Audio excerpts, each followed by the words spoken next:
Ito po yung satellite image natin at pinapakita po nito na yung ITCZ ay patuloy na nakakaapekto sa ating bansa, lalo na sa Mindanao.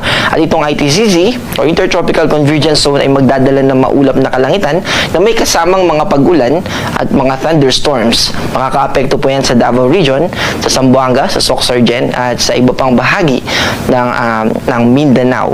Sa kabilang banda naman po, easterlies ang nakakaapekto sa Metro Manila at sa natitirang bahagi ng bansa. Dahil po sa easterlies ay patuloy tayo na makakaranas ng maalinsangang panahon, mainit po lalo na sa umaga at sa tanghali, pero may chance pa rin ng mga pagulan at localized thunderstorms katulad po na naranasan natin dito sa Quezon City kahapon ng hapon.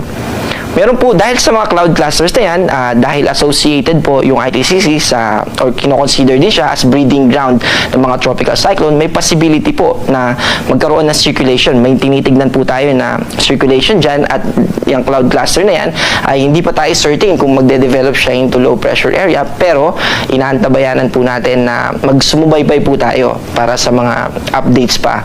Pero ina-expect natin na hopefully wala na pong mabuong low pressure area or anumang bagyo hanggang sa katapusan po ng month ng April.